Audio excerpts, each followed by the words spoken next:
Mesdames et messieurs, Otep, bienvenue à cette nouvelle édition, à ce nouveau journal de l'Esprit sur Soumatila Web TV, votre Web TV panafricaine. L'information par l'intuition, ceci à travers la réflexion. Un titre à cette édition d'entrée, cette question: l'insécurité culturelle serait-elle la cause fondamentale de l'actuelle affliction du continent africain? A priori, cela peut bien sembler prétentieux de l'affirmer. Et pourtant, à y voir de plus près, des éléments militent dans ce sens. Dans ce document que vous allez d'ailleurs voir, le Blontigui Corredio Missadungia donne une indication des plus pertinentes. Regardez plutôt. Nous avançons dans l'islamisation du pays. Au fur et à mesure que nous avançons dans l'islamisation du pays, le pays a perdu sa puissance. Le pays a perdu son âme, l'âme du peuple. Et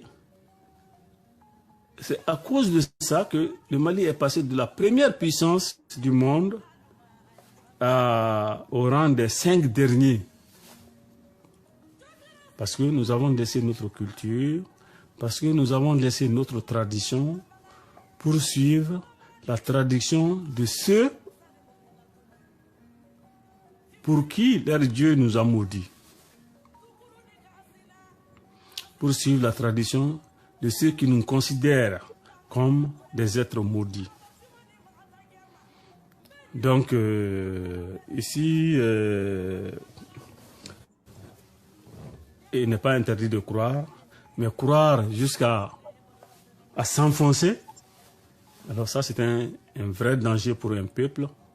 Et je réitère encore mon propos que l'Afrique est en danger. Et l'insécurité culturelle est le danger le plus éminent. Et je répète encore, l'aliénation culturelle est plus dangereuse pour un peuple que les bombes atomiques. Ils ont lancé la bombe atomique sur le Japon, mais le Japon est aujourd'hui une des plus grandes puissances technologiques du monde. Pourquoi? Parce qu'ils ont gardé leur tradition, ils ont gardé leur culture. Donc, ne pensez pas que la culture africaine est contraire au développement, est contraire à la modernité. Non, nous pouvons être profondément ancrés dans nos traditions, profondément ancrés dans notre culture et avoir la tête dans les dernières technologies. Les Japonais nous l'ont prouvé. Les Japonais sont des animistes.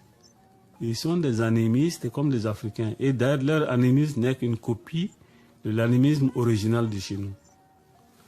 Les Chinois, pareil. Les Chinois ne sont ni musulmans ni chrétiens. Ils sont aujourd'hui presque la première puissance économique du monde. Et ils ont gardé cette puissance-là. Ils ont pu atteindre cette puissance-là en faisant leur révolution culturelle. C'est-à-dire en revenant à eux-mêmes.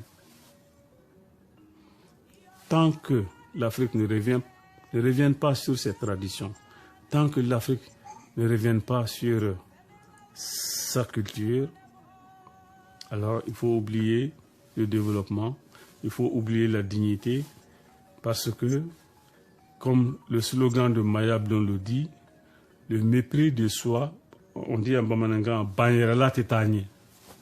Le mépris de soi est un nid d'échec. Voilà, le mépris de soi est un nid d'échec. Merci de votre présence. Merci d'être resté donc en ce qui concerne justement ce nouveau numéro du journal de l'Esprit sur Soumatila TV. Ank Oudia Seneb, à très vite.